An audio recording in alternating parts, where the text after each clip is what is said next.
RMS Titanic अपने समय का सबसे बड़ा जहाज था।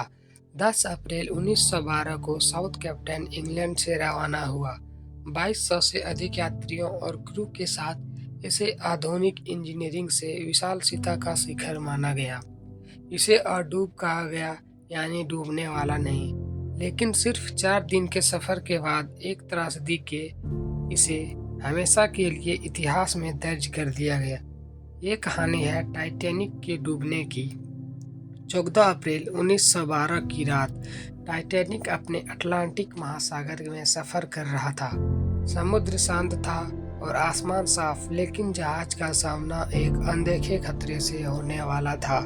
बर्फ की चट्टानें के कई चेतावनियों के बावजूद टाइटैनिक ने अपनी गति कम नहीं की। रात 11:40 में जहाज ने एक विशाल हिमखंड से टक्कर मार दी।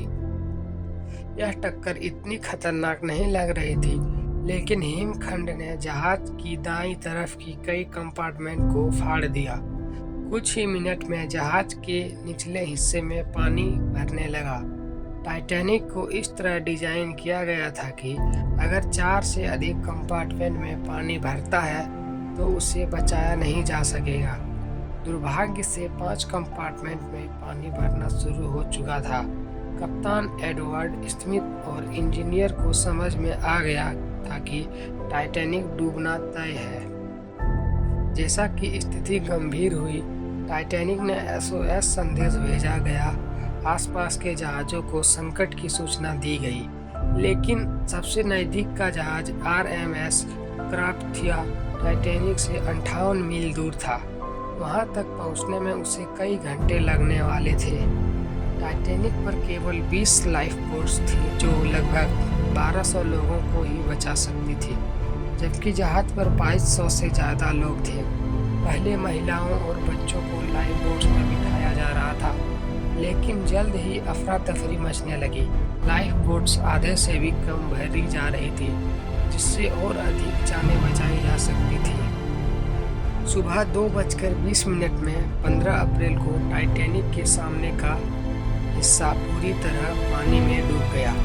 जहाज का पिछला हिस्सा ऊपर उठ गया और बीच में से उठने के बाद भी समुद्र में समा गया। इस क्रांति में 1500 से अधिक लोग मारे गए। आरएमएस क्राफ्टिया ने बचे हुए लोगों को बचाया, लेकिन उस रात की ठंड से कई लोगों की जान चली गई। टाइटैनिक की इस दुखद घटना समुद्री सुरक्षा के लिए बहुत बड़ा बदलाव लाया, जिससे भविष्य के जहाज़ों के लिए सुरक्षा उपायों में सुधार की जा सके। टाइटैनिक का डूबना न सिर्फ एक प्राकृतिक